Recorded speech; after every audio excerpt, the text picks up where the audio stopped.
1945년 해방. 당시엔 1년에 500명뿐이었습니다.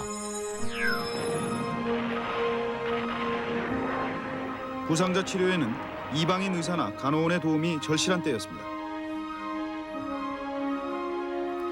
60, 70년대 의과대학이 10곳 이상 신설되면서 의대 정원 1000명 시대가 열렸습니다.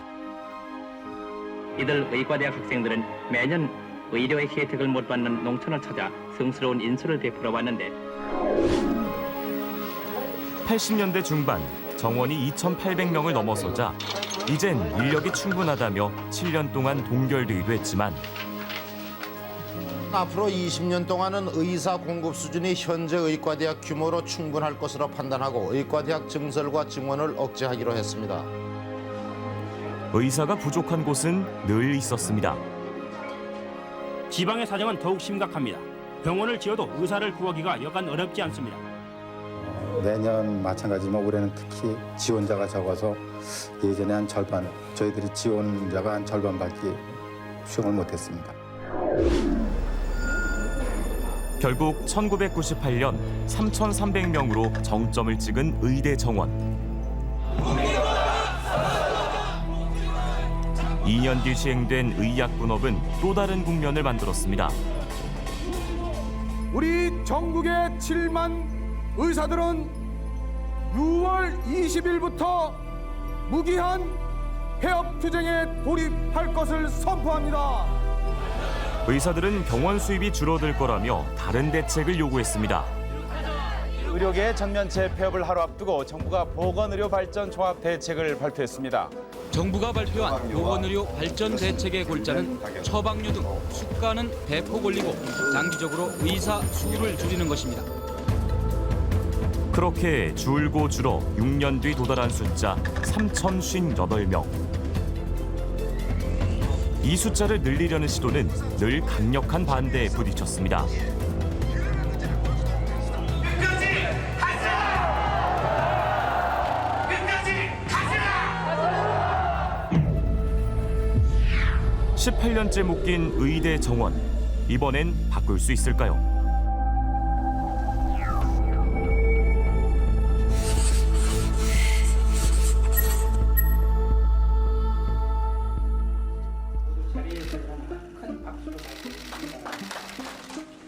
지난달 19일 담대한 의료개혁을 내걸고 국민 앞에 선 대통령. 의료 인력 확충과 인재 양성은 필요 조건입니다. 이 말을 시작으로 의대 정원 확대에 본격적인 막이 올랐습니다. 호응은 뜨거웠습니다. 의사수 증원을 더 이상 미룰 수 없다고 밝힌 정부에 여야 모두 호응했습니다. 여야는 물론 진보, 보수 언론을 가리지 않고 의대 정원 확대에 힘을 실었습니다. 코로나19 시기이던 3년 전 의대 증원이 추진될 때와는 많이 다른 모습입니다. 이런 엄중한 시기에 의료진들이 가장 민감한 이 사안을 이렇게 강행 추진하는 걸 저도 그렇고 일반 국민들도 도저히 이해를 못하고 있습니다. 의사들의 파업에 부딪혀 결국 중단된 의대 증원. 하지만 그 후로도 불씨는 꺼지지 않았습니다. 한편으로 보면 정부 역시 정치 권력도 다 국민의 뜻을 보는 거잖아요. 최근에 환자가 제대로 의료기관에 못 가서 응급의료가 안 돼서 특정 영역의 진료가 없어서 결국은 치료를 못 받아달지 이러한 것이 이제 중요한 어젠다 세팅에 있어서 중요한 역할을 해서 단초가 되는 거죠. 특히 최근 3년 사이 나온 여러 연구진의 의사 부족 전망치는 논의에 불을 붙였습니다. 방법에 따라 차이는 있지만 현재 의대 정원을 유지한다면 가까운 미래 의사가 최소 2만 명 이상 모자랄 거라는 공통된 결론에 도달합니다. 2010년 이전에 진행된 연구들을 쭉 보니 일부는 공급이 부족하다 이런 결과도 있고 아니다 남는다 이런 결과도 있단 말이죠. 그래서 연구 결과들이 일관성이 없었는데 누가 추계해도 제가 자신 있게 말씀드릴 수 있는 것은 공급 부족으로 나올 거다. 어떤 방법을 사용을 해도. 공급은 고정된 상태에서 수요가 폭증할 거라는 예측. 가장 큰 근거는 인구 구조의 급속한 변화입니다. 당장 내년부터 한국은 65세 이상 노인 인구가 1,000만을 넘고 내후년이면 노인 비중이 20%를 넘는 초고령 사회가 됩니다.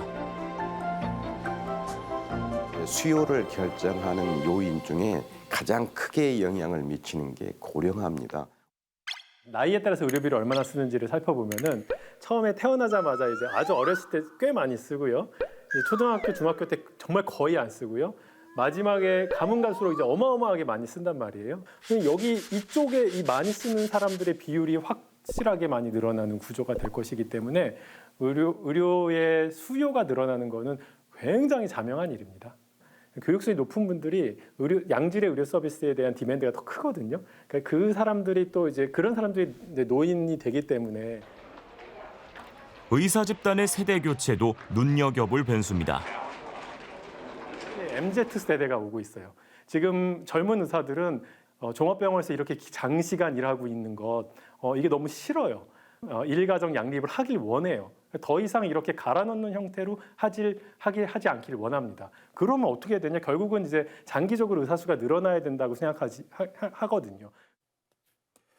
여러 가지 상황을 종합해봤을 때 의대 정원 수를 확대하지 않으면 앞으로 의사 수가 많이 부족해질 거라는 데는 이 근거가 참 많은 것 같습니다. 그렇다면 대체 지금 의대 정원 수를 얼마나 늘려야 이런 문제들이 해결되는 걸까요?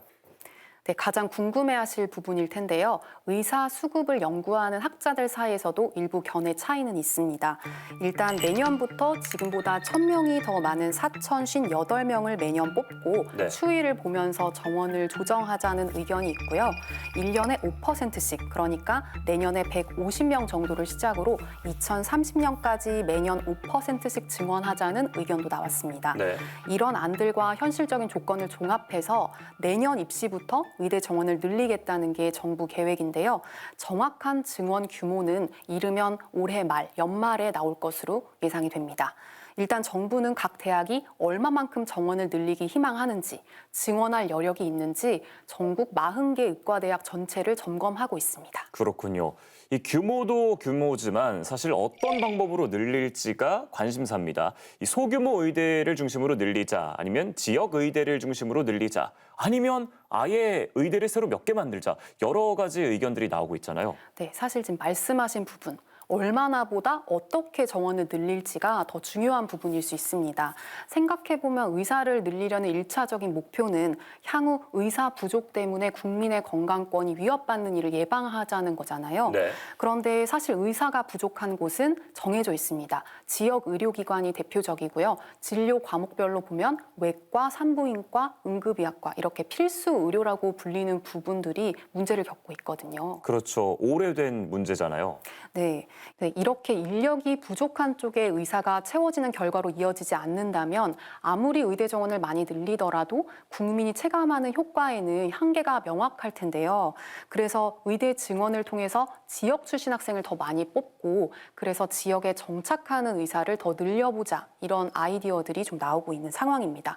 그 외에도 슬기로운 의사 증원을 위해서 어떤 점을 염두에 둬야 할지 취재했습니다.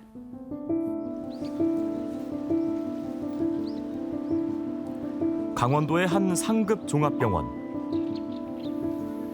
A씨의 어머니는 이 병원에서 10년 넘게 심장질환 치료를 받아왔습니다. 그런데 올해 초 의료진 부족으로 더 이상 진료가 불가능하다는 통지가 날아들었습니다. 병원에 가셨는데 평소와는 전혀 다르게 앞으로는 저 못 보시고요. 다른 병원에서 진료 보셔야 될 것 같습니다. 이 얘기했을 때 저희 어머니는 뭐지? 이건 뭐지? 하면서 멍해지셔가지고요. 담당과 의사 6명 중 4명이 그만둔 건데 특히 2명은 예고도 없이 사직해 갑자기 진료 공백이 발생했다는 설명이었습니다. 저희가 지금 진료를 도와드릴 수가 없습니다. 지금 현재까지는 의사 선생님이 저희 병원에 승원이 안 됐기 때문에 언제가 될지라고 말씀드릴 수는 없어요. 되게 당황스러워하셨어요. 왜냐면은 강원도에서 차지하는 좀 위상 같은 건 좀 있거든요, 사실요. 거기가 제일 좋다더라 그런 믿음이 있기 때문에. 그만둔 의사 4명은 모두 수도권 소재 병원으로 이직한 것으로 전해졌습니다. 시장이 붕괴되고 인구가 주니까 당연히 의료 자원들이 들어오지 않고 있던 의료 자원도 빠져나가는 이제 이런 상황들이고. 인력 유출은 가장 필수적인 분야에서까지 일어나고 있었습니다. 올해 초 한 지역 의료원은 그만둔 의사들의 자리를 충원하지 못해 석 달 가까이 응급실을 단축 운영했습니다. 기존보다 연봉을 1억 올려 4억 원까지 제시하고도 의사를 구하는 데는 5번의 공고가 필요했던 현실. 이유가 뭘까요?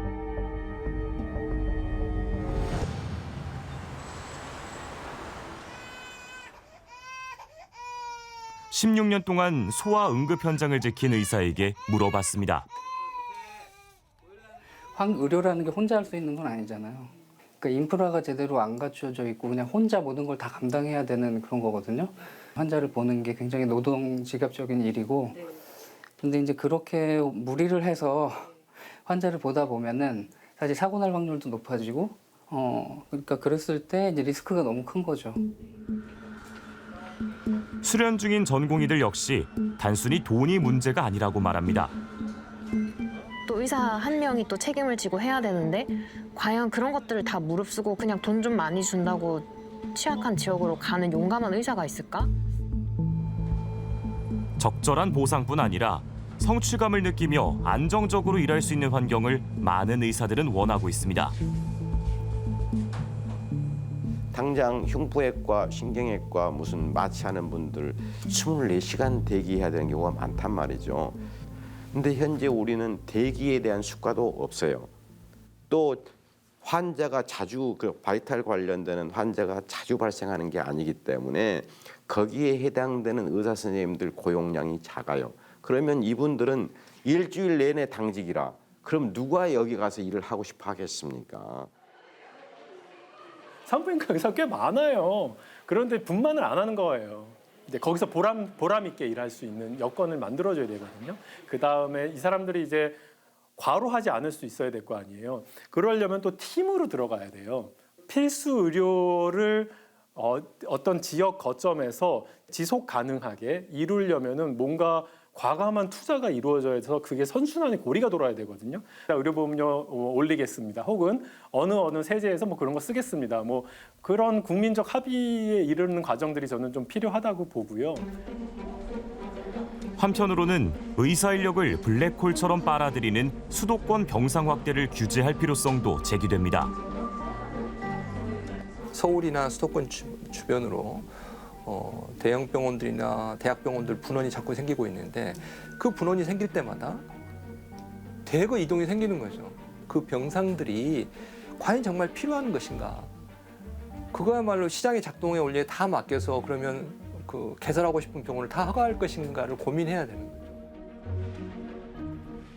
근무 여건도 개선을 해야 되고 또 수도권 쏠림 현상이라는 구조적 문제도 해결이 돼야 하고 참 필요한 곳에 의사들을 끌어오는 게 쉬운 일이 아닌 것 같습니다. 네, 의대 정원을 늘리고 줄이는 인력 정책은 가장 기본적인 정책 수단인 거고요. 여기에 지역 의료, 필수 의료를 살리기 위한 다른 정책들이 동반돼야 하는 거죠. 네. 그래서 정부도 정책 패키지를 만들겠다 이렇게 강조를 하고 있습니다. 예. 일단 의사를 더 많이 배출해서 공급에 물꼬를 트고 그 이후에 여러 가지 장기적인 정책들을 통해서 필요한 곳에 적절하게 배치를 하겠다는 얘기로 들리는데 문제는 의사협회에서는 계속해서 반대를 하고 있습니다. 3년 전처럼 총파업에 들어가거나 여러 가지 반대를 할 경우에 의대 정원 확대가 다시 무산되는 거 아니냐 그런 우려의 목소리가 있습니다. 네, 말씀하신 그 문제 때문에 사실 의대 정원을 늘릴 필요성이 10년 넘게 제기됐는데도 아무것도 하지 못했던 거고요. 더 거슬러 올라가면 의사들 요구만으로 의대 정원을 300명 넘게 줄인 적도 있었습니다. 예, 그게 이제 2000년도에 의약 분업되죠. 네, 당시 의사들은 의약 분업으로 병원의 약값 수입이 감소할 거라고 반발하면서 의대 정원을 70% 수준으로 줄이라는 등 여러 대책을 요구를 했었는데요. 예. 정부가 이걸 일부 수용해서 정원을 줄였던 겁니다. 이제 더 이상 이렇게 특정 집단에 끌려다닐 것이 아니라 논의의 틀 자체를 바꿔야 한다는 지적이 많습니다. 네. 의사 수급을 정기적으로 예측해서 그때그때 의대 정원을 조정할 수 있는 그런 전문 기구를 만들자는 건데요. 참고해 볼 수 있는 게 일본 정부, 일본 후생노동성의 의사 수급 분과회라는 기구입니다. 네. 그 구성원을 보면 병원, 의사, 학계 인사들뿐만 아니라 노인, 장애인 의료기관, 지방의과대학, 지방자치단체, 환자지원단체 등 매우 다양하고요. 회의 자료와 회의록도 모두 공개돼서 투명한 논의 구조라는 점이 우리와 다릅니다. 분과회는 의사 수급 전망치를 직접 산출해서 앞으로 의대 정원을 어떻게 조정할 것인지 방향을 잡고요.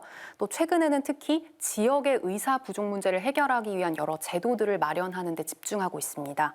그리고 그 논의의 결과물이 실제 법 개정까지 이어지는 등 성과도 내고 있습니다.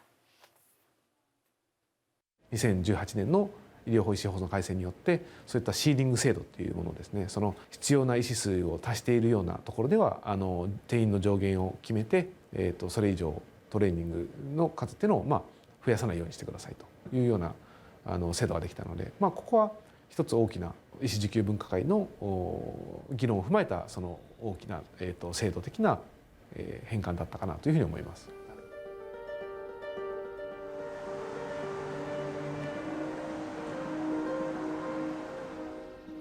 월요일 아침 서울 수서역 앞 버스 정류장에 긴 줄이 늘어섰습니다. 병원 진료를 받으러 전국 각지에서 온 환자들입니다.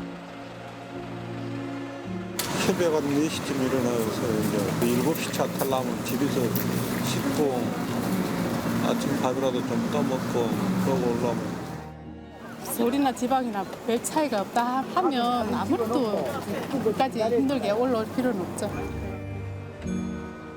단 몇 분 진료를 받기 위해 최소 한나절을 이렇게 길 위에서 보내고 있습니다. 연봉을 3억을 주겠다는데 의사 지원하지 않아서 채용하지 못했다. 그게 과연 일반 시민들 그리고 몸이 아픈 사람들은 과연 그런 기사를 보면 무슨 생각을 할까? 스스럼만 또 많이 느끼죠. 소외감 같다 느끼고 지방이 유명받고 그런 것도 많이 느끼고. 최고의 의료 서비스를 갖춘 국가라는 게 먼 나라 얘기 같다는 사람들. 최소한 그 지방에서 의사가 없어가지고 진료를 못한다. 다른 데로 가라. 이런 말을 얘기하는 일은 좀 안 벌어졌으면 하는 게 솔직한 심정이에요. 이들의 목소리를 늘 중심에 두어야 지금의 의사 증원 논의는 길을 잃지 않을 수 있을 겁니다.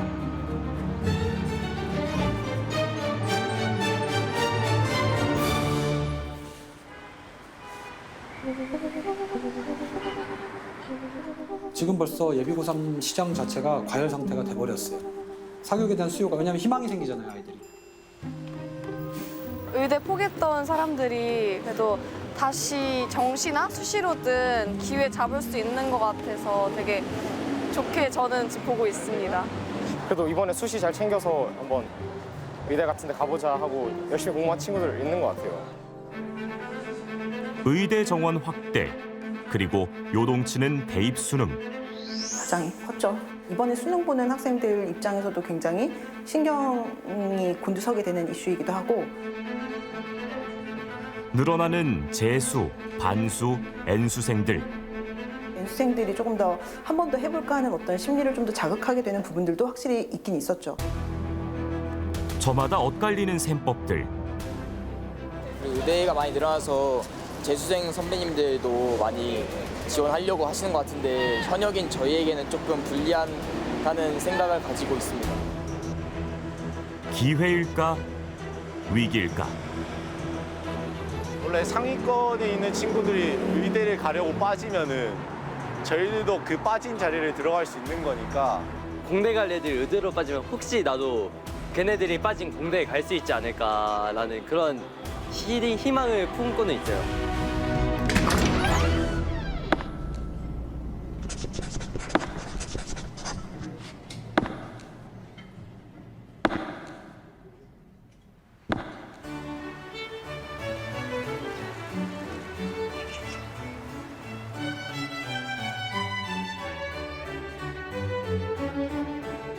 제가 경기권에 와서 성명이야기가 거의 없었는데 어떻게 중학교 2학년 이하십니까 지금? 중3 계십니까? 경기도 화성의 한 학원 긴급 입시 설명회가 열리고 있습니다. 예비 수험생과 학부모는 물론 아직 입시와 거리가 먼 것 같은 초등학생 부모들도 모였습니다. 아이가 이제 초등학교 1학년이거든요. 이제는 교육 정보를 좀 많이 알아서 좋은 대학 보내고 싶어서 네, 조금 노력하면 우리에게도 기회는 있을 것 같다. 네, 그런 희망이 있어요. 아직은 초일이라서. 네. 의대 정원 확대, 킬러 문항 배제, 2028년 대학 입시 전면 개편 등 입시 판도가 크게 바뀌자 학부모들이 모인 겁니다. 교육과정이 바뀐다는 얘기를 들어가지고 어떻게 바뀌냐 또 그런 거에 관심도 있어서 들어온 거거든요. 어릴 때부터 해야지 되는 거라는 걸 저도 아니까 이제 들어보고 온 거예요. 네.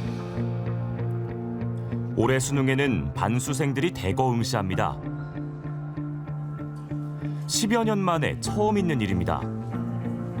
1년에 대학을 다니다가 중간에 때렸을 때가 9만 신점이 약 10만 명입니다. 1학년 때 강의실에 앉아서 내가 교수들 강의하고 있는데 지금 앉아서 수능 특강 듣고 있다는 거죠. 반수생이 지금 89,642명, 89,000명이 올해 11월 16일 날 한 번도 시험자 모의고사 안 나타나던 애들이 썩 나타납니다. 전체 수험생 50만 4,588명 중 18%가 반수생입니다. 2011학년도 한국교육과정평가원이 모의고사 접수 통계를 공개한 이후 최고치입니다.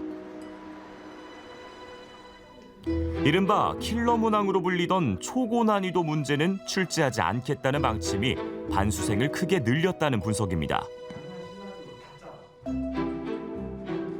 어떻게 보면 수학의 킬러 문항이 굉장한 그런 진입장벽이었었거든요. 아무리 이제 좀 약간 나이가 들고 머리가 굳으면은 이 킬러 문항까지 맞춰서 의대를 가려고 하더라도 이 킬러 문항에 걸려갖고 그동안 조금 엄두를 못 냈었는데요. 출제 기조가 바뀌면서 입시 판도 또한 달라진 상황. 의대 정원 확대 발표까지 더해지면서 입시 학원가는 또 한 번 술렁이고 있습니다. 올해 고3과 그 내년에 또 폭발적으로 늘어나는 고3에다가 의대 그 정원 확충 플러스 말씀하신 그 입시제도 킬러 사라지고 이런 것 때문에 외부 뭐 직장인이나 외부 인력까지 들어오는 거 생각하면 내년은 아마 좀 많이 사교육이 과열되지 않을까 생각이 드네요. 킬러 문항 없어지고 의대 정원이 늘어나니까 당연히 N수생, 반수생들이랑 현재 대학 재학 중인 학생들 몰려오는 건 당연한 거고요. 사실은 지금 뭐 직장인들, 사회인들까지 이렇게 지금 수능 보러 몰려오는 그런 게 예측이 되고 있습니다. 학원 강사들도 영향에서 자유로울 수 없습니다. 고3 친구들이 이제 막판에 킬러하러 많이 오는데 지금 같은 경우는 킬러 문항이 빠지고 수학이 워낙 쉬워지다 보니까 다른 과목으로 많이 빠져나간 것 같습니다. 500명의 의대 예비 지원자를 모집하는 강남의 한 기숙학원 의대반은 6분 만에 마감됐습니다.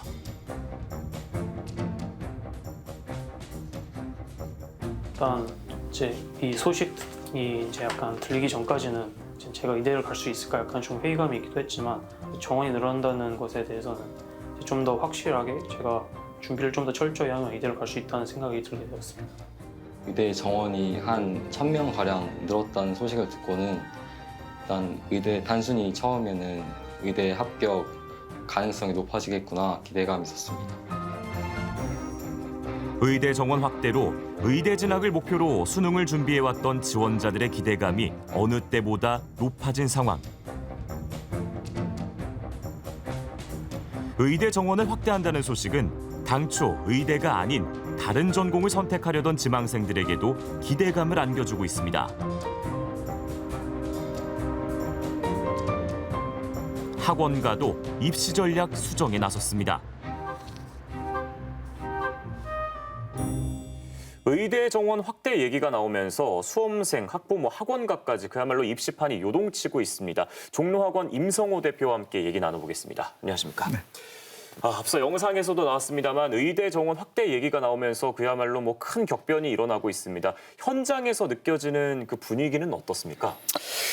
지금 내년도에 이제 고등학교 3학년이 올라가는 학생들부터 시작을 해서 중학교 3학년 그리고 초등학교 고학년 전 학년들이 사실은 다 영향권 안에 지금 다 들어와 있고 이슈가 각기 다 다릅니다. 그래서 고등학교 내년도에 이제 2, 3학년 올라가는 학생들은 갑자기 의대 모집 정원이 늘어난다라는 것이 발표가 되었고 또 이게 또 킬러 문항까지 배제된다라는 것이 발표되었기 때문에 어떤 또 영향을 또 받을 것인가. 그다음에 중학교 3학년 학생들은 사실 현행 입시 제도의 마지막 대상 학년들인 거죠. 또 그 학생들은 입시 제도도 그 다음 해부터 다 바뀌어지기 때문에 마지막 남은 제도에서 살아남을 수 있는 방법 절박한 거죠. 그래서 당장 고등학교 선택을 어디로 가야 될 것인지 이 부분도 그렇고 또 의대 확대 이런 부분들이 발표가 되니까 초등학교 고학년 학생들은 또 어떤 지역에서 공부를 해서 학군을 어떻게 할 것인지 또 준비는 언제부터 해야 될지 각 학년마다 지금 이슈가 각기 다르게 지금 다 배치되어져 있다 이런 상황입니다. 네.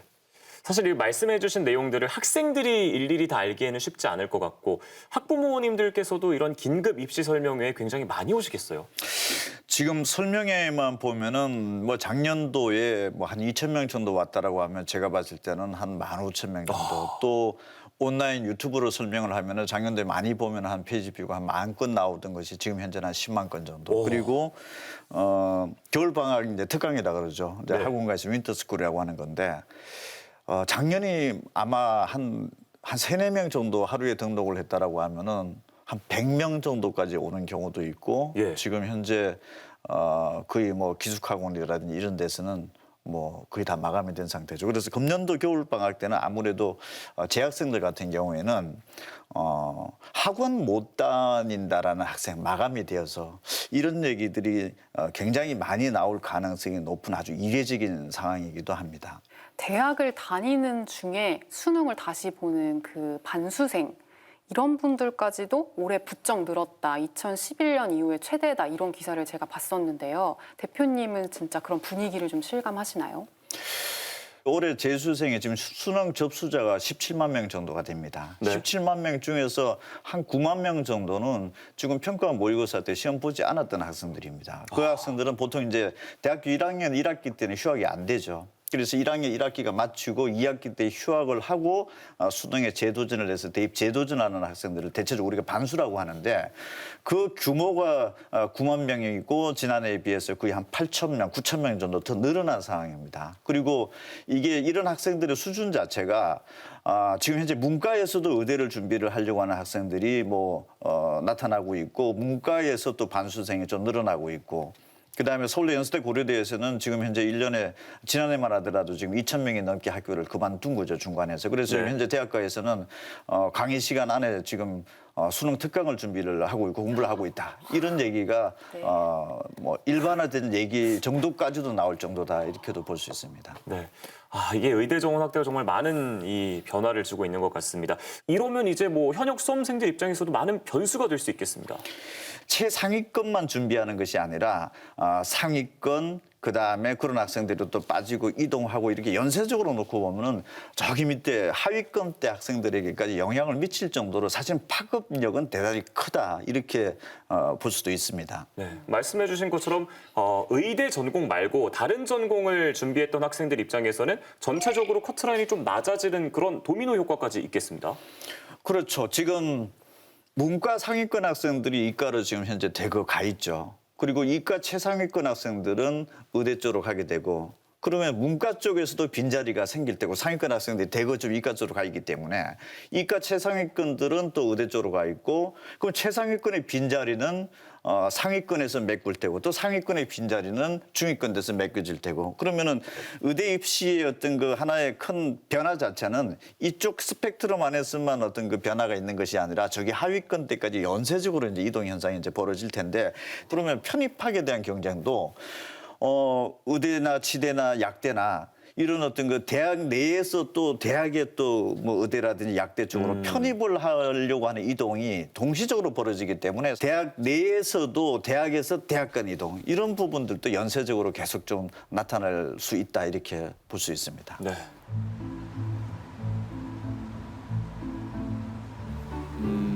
아무래도 의대 쪽으로 재수나 하는 사람들이 주위에 좀 있긴 해요. 제대로 실행에 옮기지는 않지만 그 머릿속 미혹에서 살짝 흔들리는 경우가 꽤 있었어요.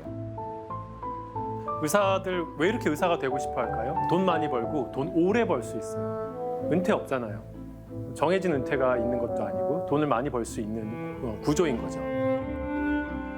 사회적 위상이나 급여에 있어서 의사와 이공계열 직업의 격차가 존재한다는 겁니다. 예전에 우리 IMF를 겪으면서 이공계 인력들 가장 먼저 구조 조정의 대상이 됐다거나 뼈아픈 기억이 있기 때문에 지금 현재 그분들이 이제 다 부모나 학생들의 부모나 이렇게 되어 있는 상황에서 나이 들 때까지 활동을 할 수 있는 의과대학을 가는 것이 좋겠다. 취급이 의사가 너무 좋다 보니까 사회적 인식도 의사가 너무 취급이 좋고 하니까 같은 성적이면 공대생보다 의대생에 대한 취급이 더 좋다. 우리나라가 이제 이렇게 급속도로 이제 산업화 이후에 성장할 수 있었던 것은 그런 이공계 인력이 뒷받침이 됐기 때문입니다. 이러한 그 대접이랄까 이런 대우가 좀 지속 가능해야 된다는 것이죠. 어떤 때 필요할 때는 갑자기 막 사람들 필요하고 한다고 하다가 어려워졌을 때는 이공계가 가장 먼저 피해를 보고 이런 것들이 계속 반복돼 왔다는 것이죠. 의대 쏠림 현상이 지속되는 가운데 최근 교육부가 이공계 연구개발 예산 삭감을 발표했습니다. 그 의대 정원 확대 이슈와 R&D 예산 삭감이 거의 동시에 나오면서 그러면은 이제 아무래도 우리 나라에서는 의대만 지금 대우하는 거 아니냐. 상대적으로 이제 공대 학생들이나 이런 사람들은 좀 피해 의식이 지금 최근에 들어서 생긴 건 사실입니다. 의사가 최고의 직업으로 인식되면서 의대는 우수 인력을 빨아들이는 블랙홀이 됐습니다. 문제는 뭐냐면 이 의료 산업이라는 게 해외 확장성이 굉장히 제한적이라는 게 있죠. 그러니까 예를 들어서 테크놀로지나 아니면 기반 제조업은요 해외에 팔 수 있고 해외의 확장성이 굉장히 크기 때문에 이 산업이 쫙 잘 되면은 국민한테 낙수 효과가 팍팍팍 생긴단 말이에요. 고용 효과도 착착착 생기고. 하지만 병원은요 내국인 대상으로 하는 게 일단 기본이고 굉장히 소수의 외국인 환자를 유치하는 정도가 그냥 다기 때문에 여기서는 굉장히 이노베이션이 일어나기는 어렵고 이 병원 인더스트리가 대한민국을 먹여 살린다는 거는 상상하기 힘든 일이거든요. 미래 30년, 40년을 생각하면 100년을 생각하면은 굉장히 우려스러운 건 사실입니다. 4차 산업혁명 시대 이공계 인력 양성의 중요성이 어느 때보다 강조되고 있지만 이른바 상위권 학생들의 시선은 대부분 의대를 향하고 있습니다.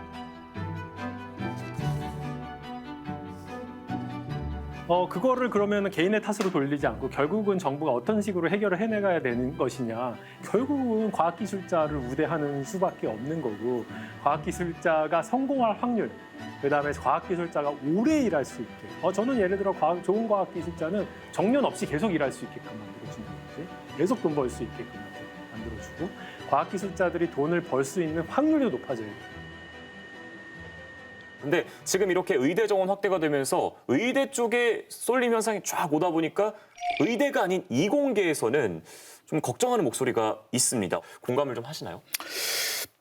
서울대, 연세대, 고려대가 그 이공계 대학의 순서라고 볼 수도 있었죠. 그 대학에서 발표한 점수를 놓고 보면. 근데 금년도 신입생들 보면 서울대 점수가 오히려 연대, 고대 이공계보다도 점수가 낮게 나왔죠. 그만큼 서울대 갈 만한 이공계 학생들이 의대 쪽으로 가 있다. 그리고 의대와 이공계 우수한 대학에 동시에 붙었을 때 최종 결정은 의대 쪽으로 하고 있다. 이런 부분들이 지금 이제 이게 대학 입학 단계에서도 지금 현재 나타나고 있고, 그다음에 서울대, 연세대, 고려대에서 지난해 한 2,000명 정도 그만뒀는데 학생들이 그중에서 한 1,400명 정도가 이공계 학생들이고, 그다음에 카이스트라든지 그 이공계 특수 목적대 같은 경우에서도 한 300명 넘는 학생 중간에 그만두고 있다라는 부분들. 그러면은 이공계 우수한 학생들이 상대적으로 지금 현재 의대 쪽으로 많이 빠져나가고 있는 거는 입학 단계뿐만 아니라 학교에 합격을 하고 난 다음에 대학 생활 내에서도 지금 동시에 진행이 되고 있다라고 하는 부분들은 좀 우려죠. 최근에 그 의대를 더 많이 지망하는 추세는 원래 있었던 거죠. 거기에 이번에 의대 정원을 확대하겠다라는 게 좀 더 기름을 부었다고 해야 될까요? 어떤 본인의 적성, 희망 분야, 이 분야랑 상관없이 성적이 되면 일단 의대 쪽으로 줄을 한번 서보자. 이런 쪽의 분위기는 맞는 것 같습니다. 네. 자, 오늘 종로학원 임성호 대표와 얘기를 나눠봤는데 어쨌든 이번 변화로 인해서 이 교육 현장에 정말 많은 혼란이 있을 것으로 예상됩니다. 자, 의대 입학 정원을 늘린다고 하니까 의대 지망생들은 많아질 겁니다. 그리고 어떤 학생들에게는 이것이 기회가 될 것이고 또 다른 한쪽에서는 이게 기회가 아니다 이렇게 보시는 분들도 있을 텐데요. 이번 킬러 문항 배제 그리고 의대 입학 정원 확대가 어떤 파장을 불러일으킬지는 저희가 함께 지켜봐야 될 것 같습니다.